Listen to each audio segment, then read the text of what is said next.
Good morning, guys. It's January 21st, and I'm taking Brian's red diesel in here to go pick up my tractor. So he needs a new windshield, so we're gonna take it in there so that way I'm just gonna do an exchange. Drop this one off, get a windshield put in Brian's truck, and bring my tractor home all at the same time. So I'll see you when I get in there. Well, we're just pulling into John here. If you can see out this cracked windshield. Whoa! Mistakes happened. We're all good. We're all good.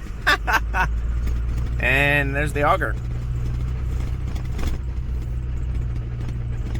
I was hoping to find the flighting. So the flighting was broke clean in half. They actually sent me some pictures of that. See if we can't go find it. I'm gonna say that's it right there, the top out. Looks to be their scrap steel pile. So yeah, here's the flighting. And my guess is something flew apart there. Let's go down over here.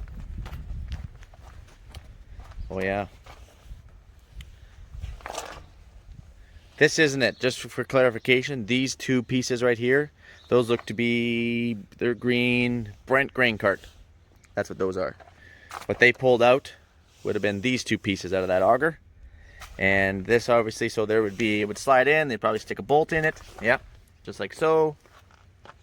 Don't know, I'm guessing they have all square ends. I haven't seen this before, so this is my first time just like you guys, so that definitely flew apart. And this flighting is pretty dang new, just so you know. So it obviously slipped here. That would have been square, just like this one. But anyway, that's what happened. Okay guys, now that we know what happened, we're gonna take off. I'm gonna go get a sub from Subway because we're here. We're gonna go and find the 720. Actually, we're gonna call them right now so that way they can start it for us. Guess I could drive over there too. Anyway, see you in a minute. Or a little bit, I should say. Little bit. And there it is. It's running. Let's go in and pay for this stuff. All right, we're good. They're just billing me. Didn't have to pay for anything right now. I just postponed the wounding.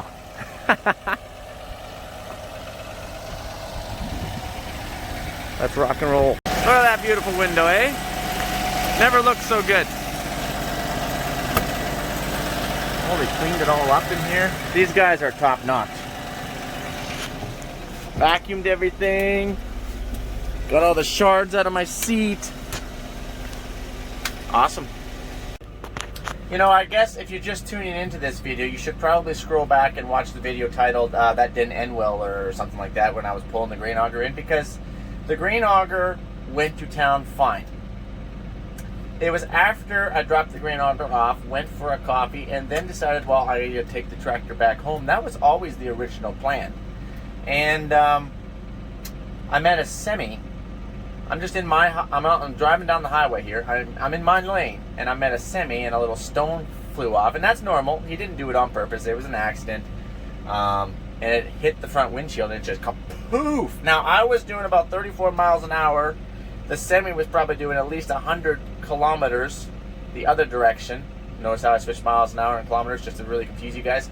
And I was going into probably about a 30 to 40 kilometer wind. Like I was going into the wind. So when that window blew, it blew all the glass upon me very heavily. Like if I didn't have these glasses on, could be a completely different story. Like I could be blind for all I know for right now. How do I know? Because the glass hit the back window. It was so aggressively going backwards. It went down the back of my shirt. It somehow got in my underwear. That's a whole other story. Don't even ask me how that happened. It went in my shoes. I've been digging out glass. No, not there. I've been digging out glass out of my knuckles. I've been digging out glass out of my feet and out of my fingertips. Okay, the glass blew at me. Safety glass is supposed to go kapoofy, you know, for safety reasons, so you can get out, which is a complete joke. No, not a joke on the side 3 and back windows. It's a joke to have it in the front window. Totally different thing. Anyways. So I turned the tractor back around, brought it in the Shaunavon, dropped it off here at an auto body shop, and they stuck a new window in it. So, not a big fan. By the way, every freaking tractor, sprayer, combine, I don't care what it is, it needs to have a laminated front windshield. Well, Mike, what does it mean to have a laminated front windshield? It's like your car. You meet a semi, you meet another car, you meet a bike. It throws up a little hunk of stone, maybe a little piece of ice comes flying off that thing, and it would hit your window and just leave a little crack. A little crack, that's about it. It's not going to go kapoofy and have glass coming into your front windshield or your front face, okay? It's a complete joke to have a non-laminated front windshield. It's a complete joke, all right? Now, we're going to move on. The tractor's been in here for quite a few days. I think there's some people coming up my peripheral. That's why I kind of keep looking left. And guess what? Our grain auger's done. Actually timed out pretty good. There goes Rickles. So we're going to go pick that up. Okay. But before we go, I know you guys got a couple questions. Mike, was it possible to get a replacement front laminated windshield? Believe me, I tried, I asked, I begged.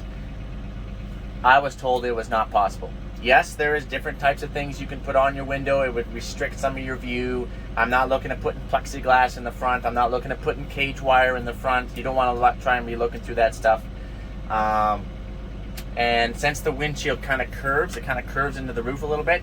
Apparently that's kind of hard to laminate or something. So anyways, moral of the story is it's not laminated. So it could blow out again while we head south. Now, the benefit is we're going to be taking a grain auger, which is going to be taking up all of our lane and a little bit of the other people's lane. So that's actually a pro to us. Why is that a pro to us? Great question. It's because it's going to slow them down. When I wasn't pulling a grain auger heading back to town, I was just nicely in my lane, which means you're going to meet people at full speed. They're not going to slow down for you. You're in your lane. They're in their lane. We all got our own business to do. They're going by you at roaring speed. But if you're pulling something that is intruding into their lane, they're probably going to slow down a little bit just due to safety reasons.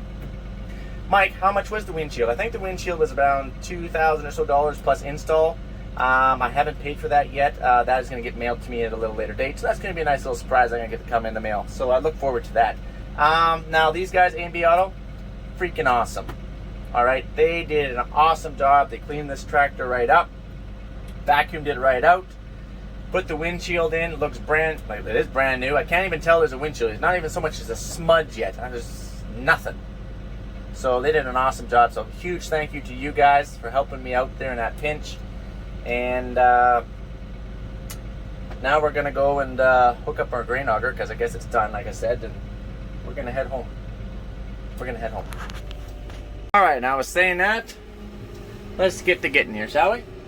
Actually, we can actually go through that GM parking lot here. We don't even have to go on. Oh, I got that fender. I keep adjusting these fenders. Apparently not quite right. Turn it all the way hard, it will just start catching a little bit.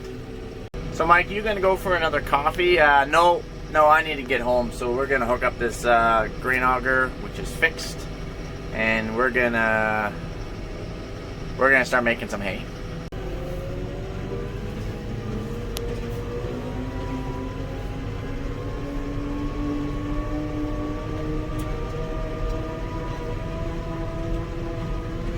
Bouncy, bouncy.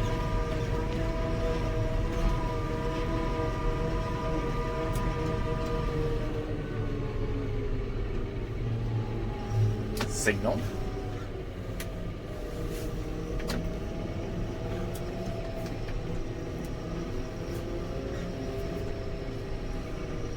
And it should be right here. There it is. Alright, we're just gonna back under that thing, or to that thing, I guess. Sorry, you gotta put up with the backup beeper. No, I haven't unhooked it actually. I keep forgetting to do that. It's not a very high priority. That 690 grain augers kind of in my way. Unload auger, I meant to say.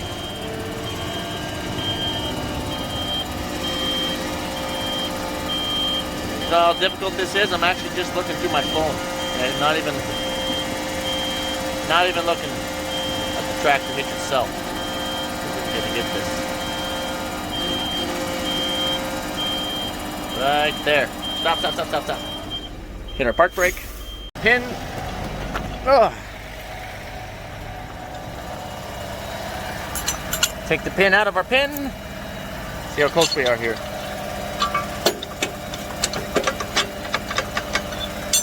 We're close. Give it a little bit of positive motivation. Okay, maybe I have to pull ahead. I just took the park brake off and then kapoofy, it dropped in. Perfect. Grab our pin. And perfect. Just gonna hook up here. You guys are all hooked up. Safety chain, power cable, hydraulics, pin, yada yada yada. You guys got it figured out. Double checked everything. We're all good. We're locked in. Now I'm just gonna run inside because I forgot to get these bolts. Remember these hold on the weight of that Mass 1105 that kind of pinched my finger a little bit there. Oh, my finger's fine. Don't worry about it. But I gotta grab some of these bolts, so I'm gonna go in there right now. All right, we're back. We got some bolts for the weights. Look forward to putting those on. Now we have to back out of here. So as I said in the last video, these augers, they don't turn good because the wheels are so far back. And they have a lot of backswing. What's backswing? It's the back of that auger because it's 104 feet, right? So you can turn here, but that auger is still backswinging a long way out. Makes cornering a little bit challenging. That's Ryan. He's awesome. He was working on it, and he said that yeah, it actually the flight didn't let go, and which is odd. So we were talking about that, trying to figure out different reasons why it would do that, and we all have our suspicions. But normally, if you were to like maybe fill the bin up and stall that, well, technically there is shear pins in your PTO. It should shear those pins. But if it didn't shear the pins, even if it sheared the pins, to figure out what the heck, we all have our suspicions, but you know, we're thinking, well, maybe you filled up the bin and plugged the auger, in which case it would shear the pins. Maybe it would weaken your fighting and whatnot, but I don't believe that happened. So anyways, we're not going to worry about it. Minor details. I'm going to try to back myself out this way. I can't make that corner, so I'm going to try back out this way, and then I'm going to drive down through their yard. That's the plan here. So when I said the length of this, I can't remember if I said it was a 120 or 104, but it's only 104, 16 inch by 104. They do make a 120, but they did away with all those cables, and they went steel structure, which I think would, it would definitely add a lot more weight to the unit, but probably be a little bit more structurally sound. What we're doing here, we're just making sure, okay, this is down as far as it will go, because you got to remember, they were working on it, lifting it up and down, and it would be bad news bears if you didn't just triple check, because you don't want to start snagging power lines on the way home.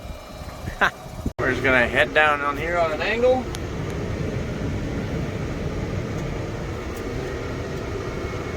So you want to make sure you make a wide enough turn to make this, so you don't run over that sign, but not too wide of a turn this side, so that way you don't backswing into that power pole.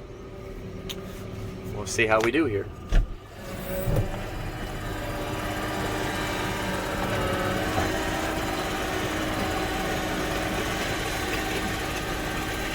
Gonna miss the yield sign, that's good. Not by a lot, mind you, but doesn't look like we're gonna backswing into the power pole. Hard to tell on these angles. We're good. It didn't move. Alright, guys.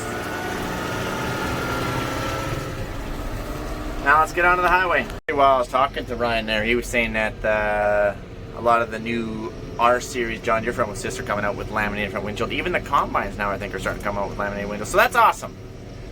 I'm just saying that if they're not laminated, they should be. Even if they're a few years old, they need to be laminated. It should be an update. It should be a PIP, which is a paid for update by the manufacturer, if you're wondering. Woohoo, we just missed that stop sign. Okay, I guess we're gonna have to pull over here and wait for this guy. We both can't go over these tracks at the same time. Just come to a stop here. People behind us already, but we gotta go through the...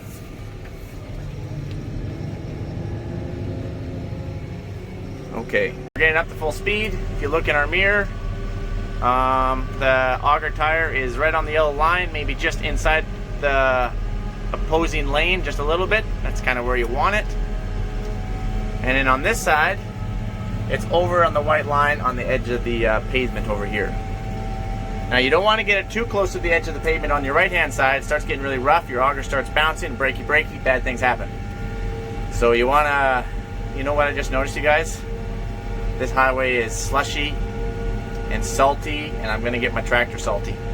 Shoot! I hate getting salt on my tractors, combines, trucks. It's expected, and they paint really good for it. Tractors and implements and augers, they don't paint good enough to take salt. Unfortunately, salt is what we put on the highways. Just so you guys know. There we go. I forgot to put the flasher on my wheel on the auger there. Now you can see it, I think. Whoa. Whoa, sorry about that. We are doing 34 miles an hour.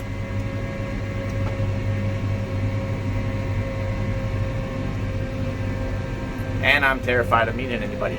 Oh, first semi. Makes me nervous.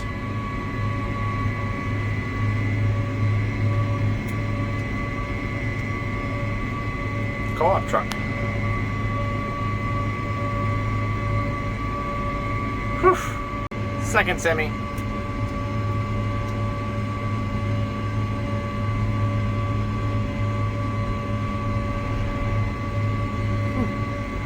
They don't slow down that much. We're getting past.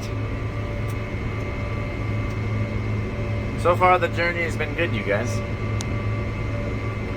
That's that white stuff, not in the ditches, that's snow, but on the road there, that's actually salt. Dry salt.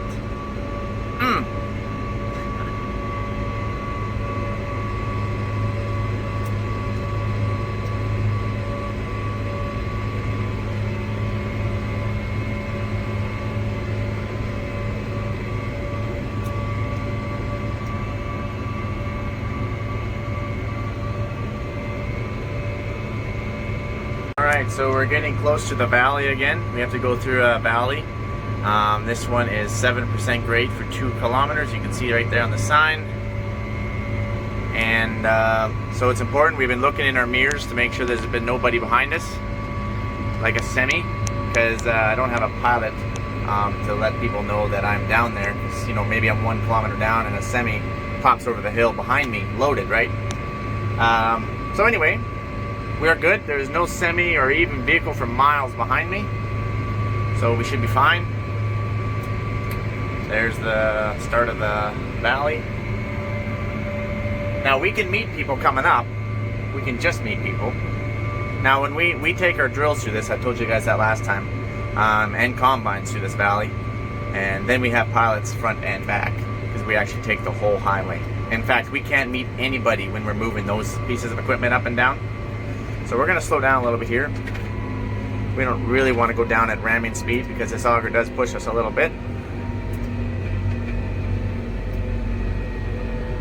There we go. Slow down to about 20, 28.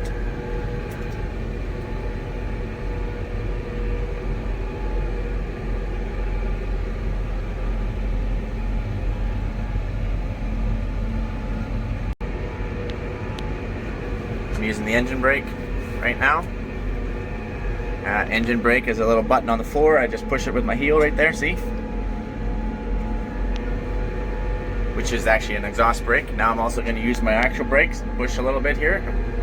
Try to slow us down. There we go. Letting off both. We're gaining speed. Engine brake again. Brakes. I'm just going to keep doing that.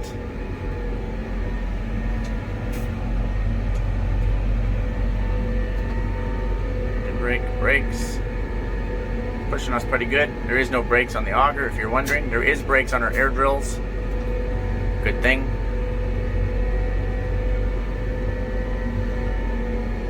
Pushing us pretty good here. Okay, been holding the brakes pretty steady.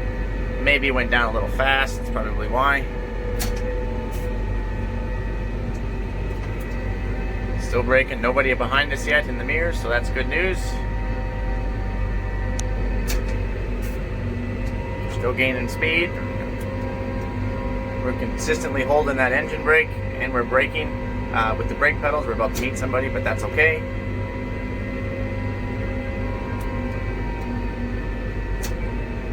We're trying to pump the brakes a little bit.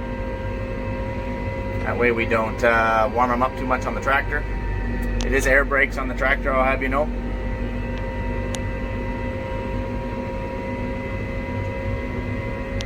Engine brake is still applied. We're gaining speed. We're gaining speed. So start braking again. Want to remain under control at all times. Now the hill is pretty much over. We got to go up the other side. There is going to be a bridge coming, in which case we cannot meet anybody on that bridge. So we're going to go ramming speed, knock it over to full cruise, unless somebody came popping around the corner, in which case we would be laying on the old binders and trying to get stopped. Nobody behind us yet, so that's good. Here's our bridge. We're going to stay right in the center of the highway because we can't meet anybody on this bridge. There we go. Now it's going to get awfully tight if we do meet somebody because there is some guardrails. See those guardrails coming up around the corner?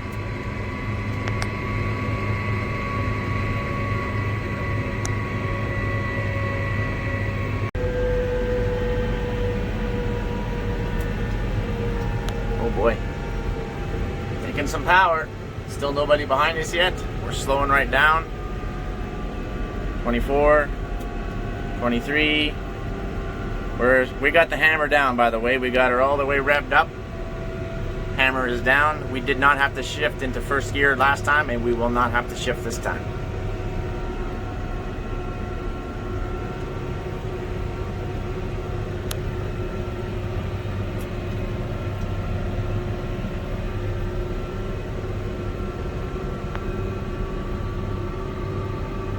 No trees in sight, you guys. No trees in sight. We do not have much for trees down here. Any trees that you see were planted by homesteaders at one point in time.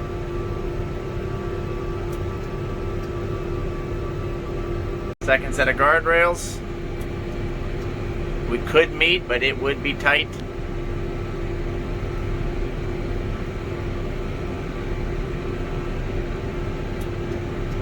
Hate to hook that set of guardrails with your auger wheel back there. That would make for a really rough day.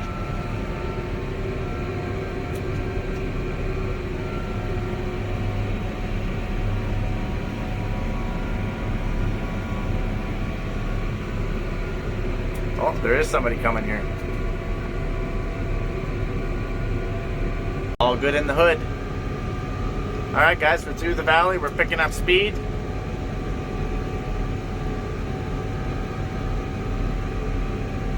Here we go again. Okay guys, we're just turning off onto our gravel road. So I was gonna say we should not meet anybody anymore, but I shouldn't have spoke so soon. All good guys, all good. I try and take gravel as much as possible because when you meet people on gravel, they're guaranteed to slow down. It's a very courteous thing to do. Like for example, anytime we meet anybody, equipment, we always pull over, slow down. Even in my pickup truck, I'm always down to at least 40-50K when meeting other people. And then when I go into like a little bit more urban centers, like get closer to Regina, Saskatoon, and go down their gravel roads, those people don't slow down. I'm like pulled way over to the edge. I'm slowing right down. Sometimes I confuse them. They think that I'm trying to talk to them, so they're like coming up to a they're coming right to a stop. And others just go blowing past you doing like 80 kilometers. And I'm like, okay, it's obviously different up here. But I guess it just is what it is, so. All right, I'll see you when I see you here. Well, we're just about home, you guys, just about home. All is well. The auger is actually still hooked up to our tractor back there, which is an incredibly good sign. And I was fighting through a sleepy or two. You guys all know what that's like. I managed to make it through. I'm happy to be home. Happy to be home. Woohoo! There's the yard.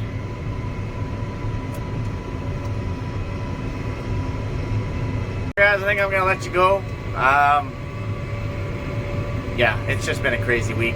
I've been pretty much recording every day, so that pretty much tells you how many videos we are ahead. And I'm just gonna go tinker on the old Master 1105, I think. I enjoy that sort of thing every now and then. So, adios amigos!